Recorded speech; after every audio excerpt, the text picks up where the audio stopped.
Hello, everybody. Welcome back to Aubrey Books and Coffee. Please grab your favorite beverage of choice and join me as we wrap up February. We even get this extra day in February this year because of leap year, so hooray!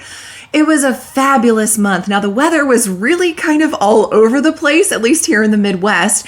1 minute we had snow and it was negative degrees and ruined my pipes in my house. So that's another thing for another time. Then we had weather where we almost needed shorts because it was like 68 degrees outside. And we had lots and lots of rain too. So I'm not mad at it. I thought it was pretty good overall though. And it was of course the month of the readathon that I do. Thank you all for your patience and for understanding that as we grow, people are going to say, hey, this confuses me. This doesn't quite work. And that's when I know I need to fix it because what makes sense to me may not come across to you guys. So thank you for your honesty. Thank you for your patience. Thank you for playing. It was so much fun. I had a fabulous time. I hope you did too. The whole point of the readathons is to read. So I hope you even got to read some that maybe you wouldn't have picked up this month if you weren't trying to figure out the mystery. So that being said, I'm going to go ahead and give the answer to the mystery because some people just want to know that. Don't really care about the books I read and the wrap up. So we're going to do that first. Here's the answer baggie.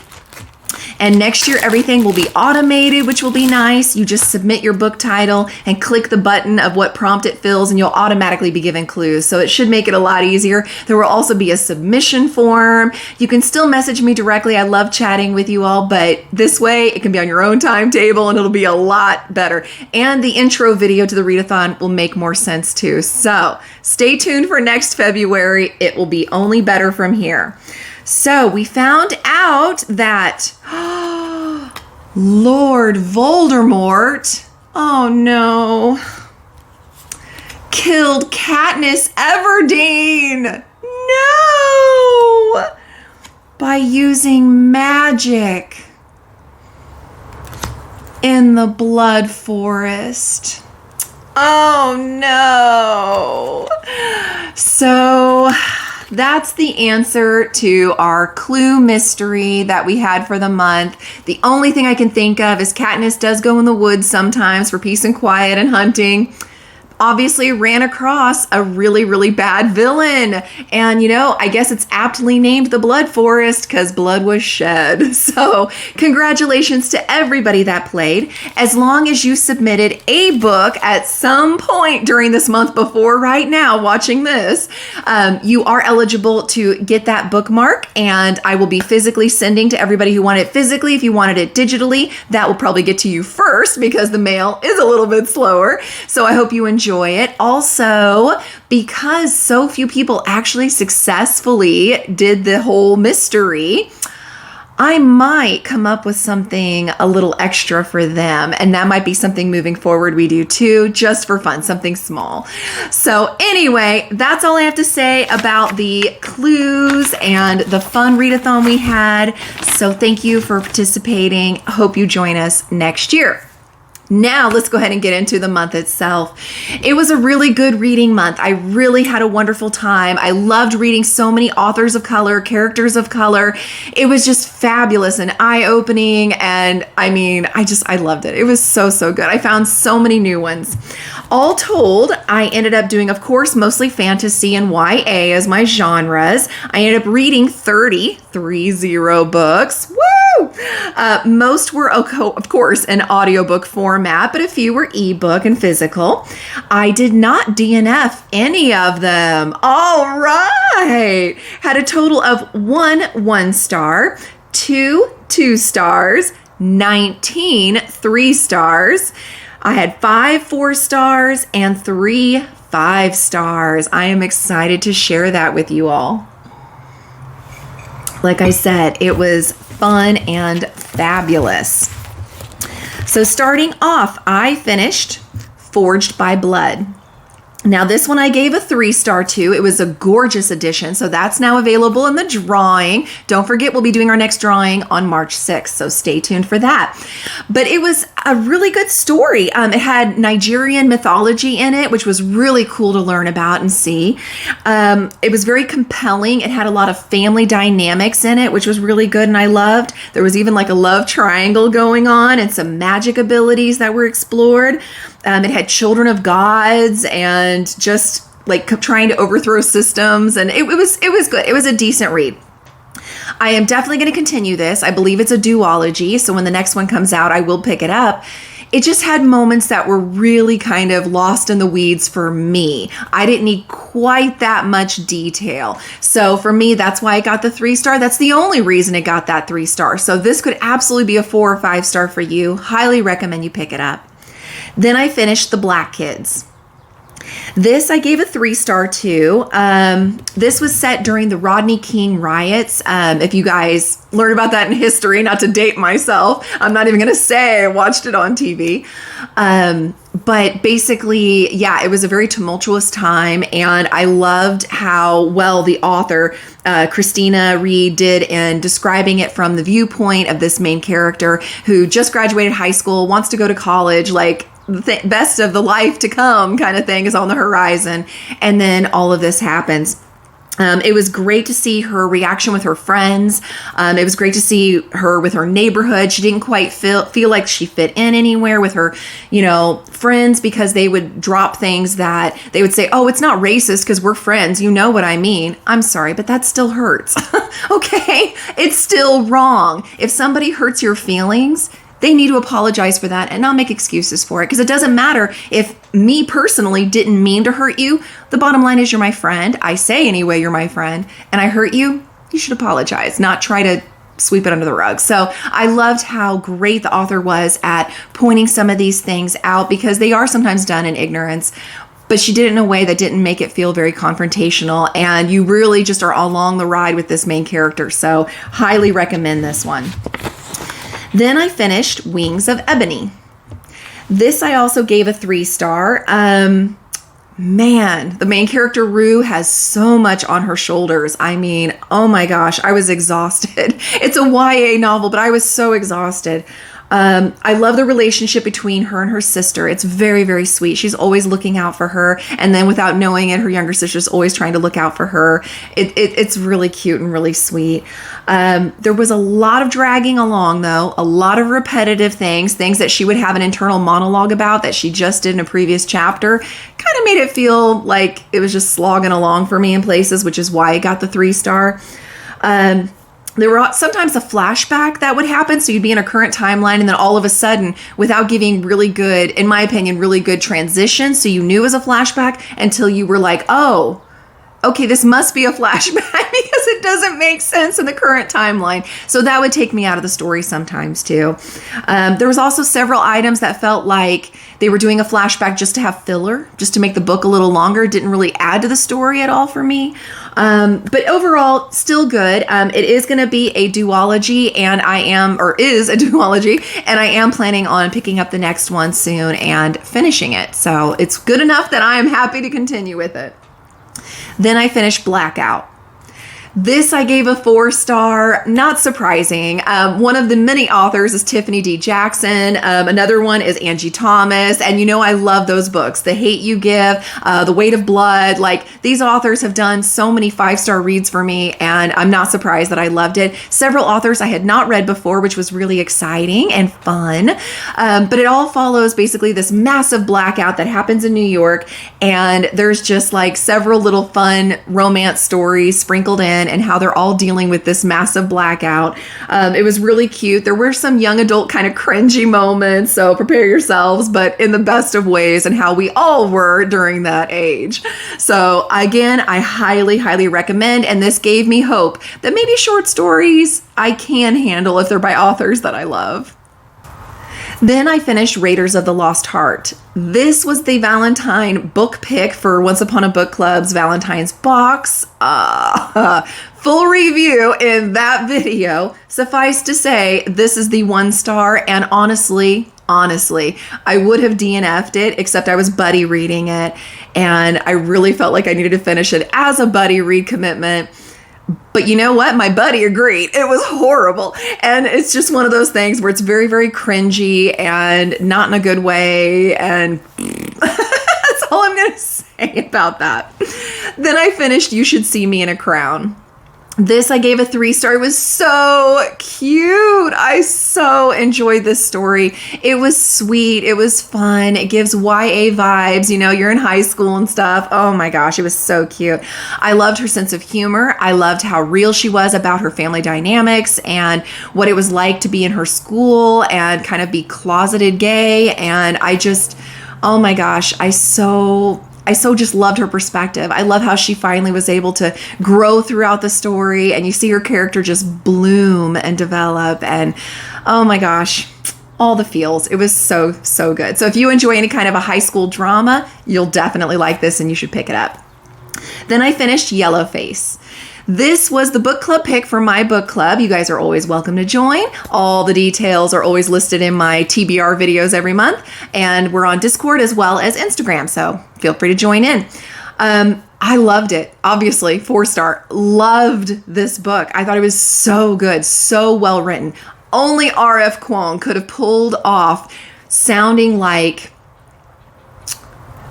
a white woman who's deranged and off the rails and makes excuses for being racist and horrible. Like only she could have pulled this off. But it wasn't in a way where at any time I felt offended. I don't think anybody in our book club ever felt offended. It was more like, oh, June, why? Why are you doing this? Oh, June. Oh. But it was so beautifully handled. And I loved how she also handled the issues with racism and Babel, however you pronounce that. And so she did the same thing here where she just does it so beautifully. I don't know how she does it, but just chef's kiss. The only reason, so this is like a very high 4-star. The only reason it's not a 5-star is I won't be reading it again. So that's it. For me, 5 stars are, I will read it again. It'll live on my shelf. I love them. I will 100% recommend them at any given moment. This is actually one of those I also would 100% recommend at any moment, but isn't going to live on my shelf and I'm not going to reread. But yeah, like 4.99999, you guys, you need to read this. Then I finished The Getaway. Oh my goodness, this was so weird. Oh my gosh, it was so weird. It was good. Obviously gave it a 3-star. It felt like if you've watched Netflix Leave the World Behind, it with Julia Roberts and several others in there. Yeah, it felt kind of like that going into it, dystopian, but meets a racist theme park, no joke, meets dark undertones and cringiness of almost, what was that movie called? I want to say it was called Us. But yeah, it had scary, you almost want to be like, no possible way would this ever be okay and be accepted. But the way that the author wrote it made you go, oh my gosh, if we were at the end of the world, would it do this? Would we revert to this? And it just was so good. It made you think, but not in a way that made you feel overwhelmed or made you feel, totally exhausted. Like it was just done so well and it was so good. I recommend it highly.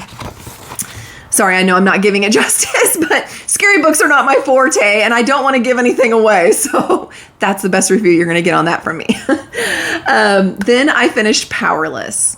This I gave a 4-star. It was really good. This was highly recommended by several other booktubers. I really enjoyed it. A lot of people said it was Red Queen series meets The Hunger Games. I can totally see that. Some people were very disappointed because they said, oh, the author just ripped off these 2 series and that's all it is. No. I disagree.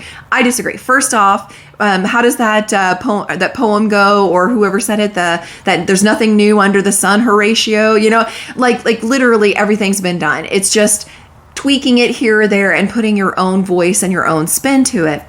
And so I definitely felt Red Queen vibes as far as like their class system and as far as having two royal brothers, you know, okay. So again, feels very similar. I understand Hunger Games because there is a deadly competition going on. And the main character's female and she has to decide between the two brothers. Like, again, that feels very familiar, but that's also been done 100 times in other books as well besides Red Queen. But I also felt like there was a touch of the selection in there. So kind of like, you know, the Bachelor kind of thing from that, you know, book series, The Selection. I felt that in it. But again, the author added her own flair to it. There was lots in here that you don't see in either series. And it was just good. It was great banter. It was like a popcorn kind of fantasy read. So don't expect like deep prose or anything, but it was enjoyable. I had a great time reading it and I'm definitely continuing the series and I would recommend it. Then I finished Warcross and I gave that a 3-star. This is my first time into this series and I really hadn't heard much about it. I would see people every once in a while reading this.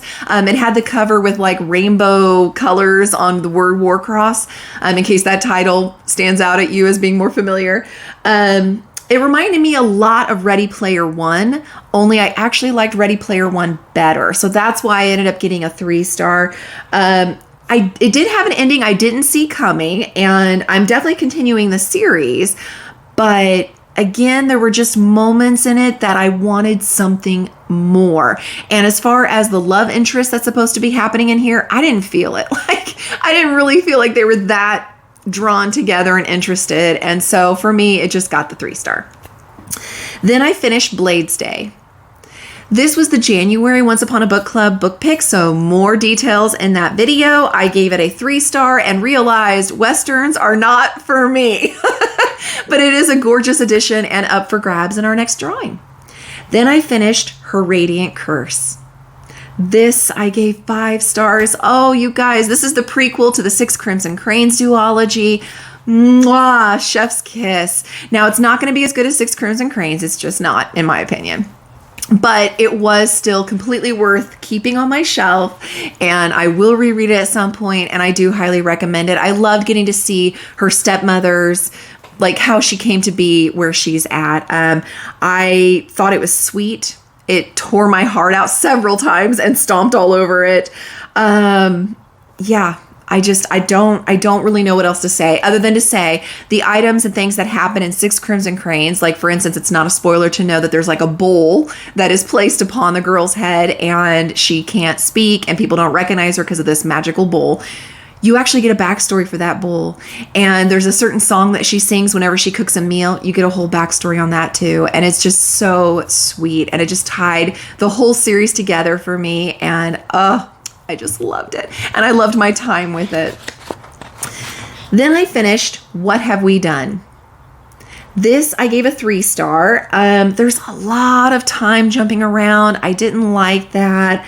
A lot of perspective jumps, and I don't just mean like a chapter here has somebody's perspective, the next chapter is a different perspective. That's very common in YA, so I'm used to that. No, I mean like in the middle of a paragraph, you're jumping to somebody else's perspective. It just was very jarring at times. It was weird.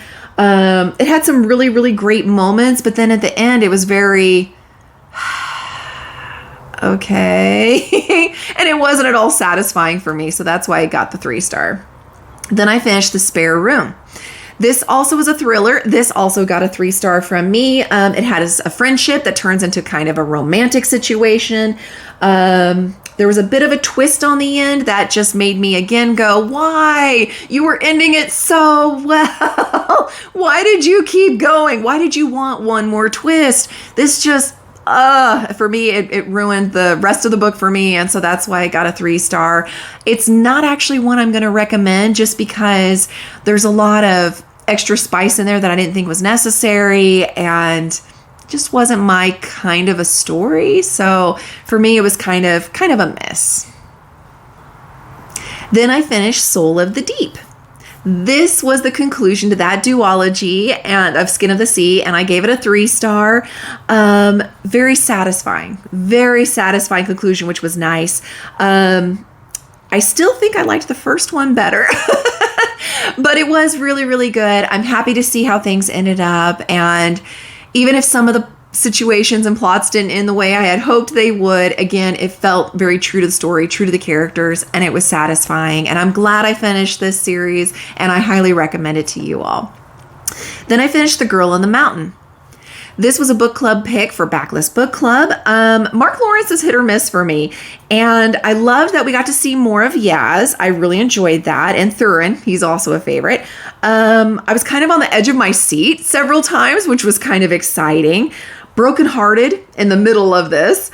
And I have to admit, guys, I actually liked it better than the first one. I felt like the pacing was faster. I already knew the characters at this point. There wasn't a lot of world building that had to happen, so it felt like it was a faster go.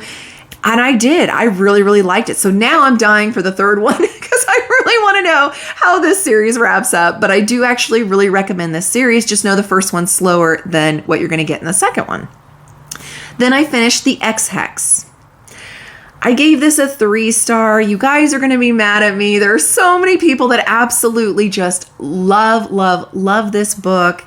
I really didn't. I'm sorry. I mean, I wasn't miserable, but I didn't think it was blow me away kind of a thing.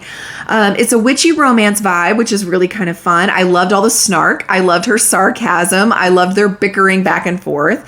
It had more spicy scenes, I think, and that's what kind of took me out of it. Again, you guys know I have no problem with spice. I do Arm and Trout, like I have no problem with spice. Even Katie Roberts' Olympic series. But what I wanted from this was a romance that had some spice. I didn't want literally, if you're skipping in the audio book, the spice scenes, you literally have like 2 sentences in the entire chapter sometimes, and the rest is just the spice. And it's like, I don't need that much. I just don't. I don't need that much. I am fully aware of what happens behind the closed door. You don't have to give me 12 chapters of it. I don't need it that much. So for me, it was a 3-star and kind of a letdown. And the ending again was just kind of So for me, it didn't quite stick the landing either. Then I finished Age of Myth. This was another buddy read that I had, and I gave it a 3-star. It was slow. It was having to build the world. But towards the midway point, when you get about halfway, it really starts to pick up, which is fabulous. And that's what saved it for me. Otherwise, it probably would have been a 2-star. I loved how you saw these characters and you're following along this girl who lives in the woods and has a wolf kind of companion. And I love you just seeing everything through her eyes because she talks to trees. She talks to animals. Like, it's really cool. It gave this twist at the end. And this is what, for me, makes me excited to pick up the next one. I don't want to give anything away, but I really didn't see it coming. And then whenever I commented, oh my gosh, I didn't see this coming, everybody else was saying the same thing. Oh my gosh, I didn't see this coming. But we all were like, it's bittersweet, but it's wonderful. And we were just so excited. And it made us excited for the rest of the series. And so I do actually recommend you pick this up, knowing first half, pretty darn slow, but then it picks up.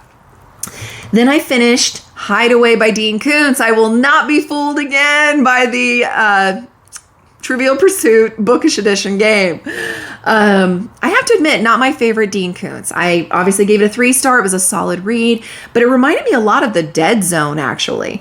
It's sweet that you have your family and there's some loss and they're now trying to adopt and there's this strange killer that's coming after them, but I don't know. For me, it just kind of felt like it flopped at the end. It didn't really give a satisfying ending for me. So, 3-star. Then I finished Midnight Horizon. This was my Star Wars book for the month. And I have to admit, I had a good time. It was quirky. It was fun. It had a lot of humor in it, which was great. It had romance and intrigue. It had a lot of sarcasm. It felt kind of like a heist where you had all these separate characters that have to come together. And I really enjoyed it and had a fabulous time. I do actually recommend this Star Wars book, and I don't always get to say that. Then I finished Cat and Gamer. This was part of that 72-hour readathon that was done over on Cassidy's channel, and I wanted to make sure I got 3 books read, and I did, and so they were, of course, usually manga or comic in order to be able to do that. This was fabulous. I had such a good time. It was a 4-star for me. I love it. I don't plan on rereading it. That's the only reason I didn't get a 5-star, and 100% this author obviously has a cat, because everything you can think of, this cat does. Everything. Oh my gosh, including trying to get inside of a Kleenex box. Who hasn't been there? So yeah, it is so adorable. I really, really enjoyed it. I highly recommend you guys pick this up. Then I finished Fool's Assassin. Oh, Fitz. Oh, Fitz. Heartbreak in here. I did cry. Obviously gave it a 5-star, and it's obviously on my shelf. It had blessings and joy, and it had loss and tears, and an ending that has me so stressed. I need to immediately pick up this next one. So thank goodness tomorrow I get a new game and 100% in picking up the next book. Because, oh my gosh, there is something I can't say about what happens at the end because it would give away something that happens in this book. All I have to say is the story of Fitz is for sure not over. And I also have to say we do see the Fool again. And that's all I'm going to say about that. Then I finished Shadow of the Fox. This I gave a 3-star. Yumiko is very kind and generous. I love her. She's a very cinnamon roll character, so expect that. There's a very morally flawed Tatsumi who is a demon hunter. Kind of reminds me, actually, if you ever saw the cartoon Wakfu, kind of reminds me of the character on there, Sir Percival. Reminds me of that. He has like a demon sword that's possessed. So does the character in Wakfu. I loved the humor of a very unlikely ally that they pick up named, I think it's O'Kane. I apologize, I'm terrible with names. He reminds me of the anime Demon Slayer series, the one with the guy with the pig head. I think it's Inosuke, something like that. Anyway, so the reason why I got a 3-star, even though it reminded me of so many great characters that I have loved being able to watch and read, is because it was so slow. The plot progression is so slow. Like most of their plot is just them traveling from one point to another point, and that's pretty much it. And then there's a little bit of action, in between. And it just, that wasn't for me. I wanted actual plot progression. I wanted things to happen. So yeah, probably not continuing the series, to be honest, but feel free if you would like to do so. Then I read Jade City. This I gave a 4-star. I don't plan on rereading it, but it was just as good as the hype says. Loved this book. I am continuing this series, absolutely. It's got a lot of politics. It's got rival gangs that feel very mafia style in the way they're set up. It's got Jade, obviously, like the title suggests, that gives you magic abilities. You either wear it on, certain jewelry or weapons or embedded in your skin to give you certain powers, but only certain bloodlines have the ability to handle the Jade. Otherwise, it'll make you go crazy. And there's a new drug that's been put out that's supposed to help people who aren't a part of that bloodline be able to handle the Jade. And of course, what could go wrong with that? It's got all kinds of things, battles between the gangs. I mean, it's so good. But you also really get that sense of family. And oh my gosh, it has so many moments that just rip your heart out, and so many moments that I actually laughed out loud. I highly recommend this series. Then I read Alice in Borderland, Volume 1. This I gave a 5-star. At some point, I will be owning these books and having them on my shelf, along with, the wonderful Solo Leveling series that I've loved so much. Oh my gosh, this is so good. Like, I heard it was violent. It is. I heard it's kind of like Squid Games, but in Alice in Wonderland. It is. But it's just crazy. So you've got this group of friends that feel like they're outcasts. They don't really fit in. They don't meet up to their parents' expectations or society's expectations. And so they're kind of just hemming and hawing about, man, we wish that, we were like in the zombie apocalypse, like the movies, because we could totally kick butt in that world. Well, then some fireworks go off. And when they wake up, they're like in the future in a dystopian world where you have to play games to survive, and nobody knows who's behind it. Nobody knows exactly what's going on, but you find out as you read exactly what nuances are important to know in order to survive this world. And you have to, take out other players. I mean, it's absolutely incredible. And it's such a rich world that's been built, and the rules are so intricate. The games and puzzles are so good. The drawing and art in here is amazing. Oh my gosh, like I was on the edge of my seat, holding my breath half the time. I will, of course, have to be checking out the TV series that, is based off of this, but I want to get further along, just in case one episode covers like 4 volumes or something. But I am 100% continuing, and oh my gosh. Then I finished Music of the Night. This was my indie author pick, and I am really, really glad I read it. Obviously just got a 3-star. It's very Phantom of the Opera. The author was very, open about that. I loved seeing the beautiful relationship between this phantom and, the main singer. I loved the nuance of she has to rely on this count to kind of, sustain her. Otherwise, she's out on the streets. And so she wants to be loyal to him. She also wants to perform in the theater. She also is drawn to this phantom. I love seeing that whole dynamic. For me, it got a 3-star because it was so slow and so boring in places. Like literally you would have whole chapters that are devoted to her singing lessons. I'm not kidding.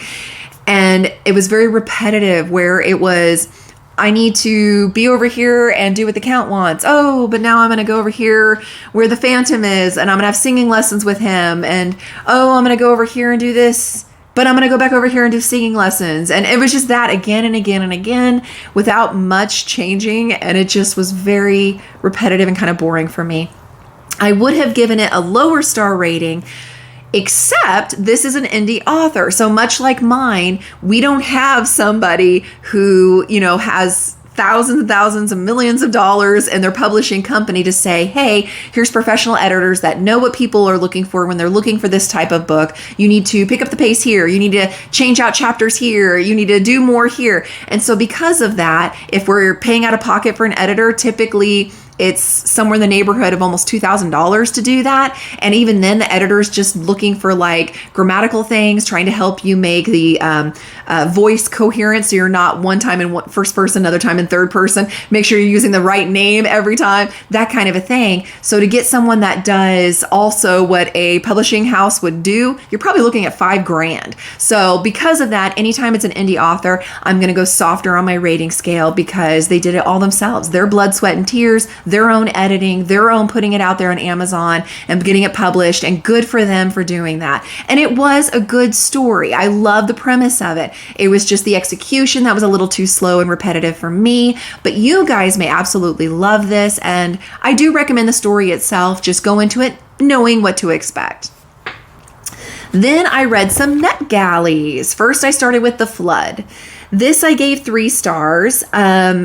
It was said that it was a mystery, but I felt like it was less mystery and more just details on what to do if there's a flood. Which, I mean, hey, on the one hand, I appreciate all the information so that I know what to do if there's a flood. But on the other hand, I actually wanted a mystery. I wanted to solve a murder. I wanted some action going on there, and it just didn't really provide that. Had a lot of boring points that were happening, a lot of stuff that you really had to just forget about reality and just go, oh, okay, this is why they're doing that. So for me, it just was not a hit. Then the next NetGalley that I finished was The Dead Cattail Assassins. This I gave a 2-star, and I hated to do it. I really did. The banter that was in here was so good. Mwah! Chef's kiss to the banter. I loved it. The reason it got a low rating is even though the writing style itself was enjoyable, there was no plot progression at all. Like seriously, it was extremely dialogue heavy. You literally had whole chapters that were just devoted to her taking a bath and talking while she's taking a bath. And it's like, oh my gosh. So for me, it was a miss because, I like plot progression. I like it to be kind of a fast paced. And so for me, that's why it was a miss, but you may love it. And the cover is just gorgeous. Just look at that. Oh my gosh. Then the next NetGalley that I read was Blood and Ruin. This I gave a 2-star as well. Again, gorgeous cover. So well done on the covers. It's apparently a reverse harem, which I could take or leave. I didn't know that going into it, but whatever. But there's like an evil character that they call King.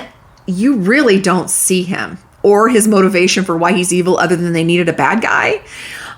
Also, supposedly she has these bonded mates. You find that out in the first couple chapters, and stuff gets going in the first couple chapters, and you're like, can I at least get to know these people before clothes come off and stuff? Like, this is ridiculous.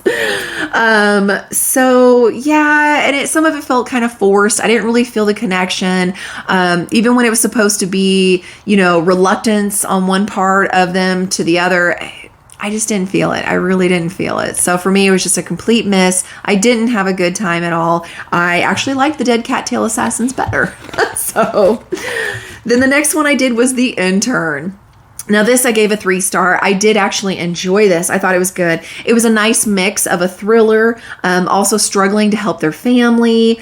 They're terrible at helping their family. The ending was very satisfying, and there was even a little bit of a twist, and so I really enjoyed that. I wanted a thriller. I got a thriller. I also got a lot of heartfelt moments I wasn't expecting, so I highly recommend that you guys check this one out. And I think that is it for the books. I don't think I missed anybody. I went through my reviews, so I wanted to make sure. So that being said, I did have a good time, like I said, with my month. I enjoyed the books, didn't DNF any, so they weren't that terrible. And last but not least, my walking. So unfortunately, I was a little under the weather, kind of adjusting to some meds and stuff that I had to take. Antibiotics will kick you in the butt and stuff like that. But I ended up overall doing 21 miles of walking. So I got a little bit further along that trail. I still have 1,952 miles to go. And because I didn't make my deadline there that I needed to, you can see I got pretty close, but not quite. I have to pick a calamity card. So yeah, that's a thing. That's a thing. So here we go.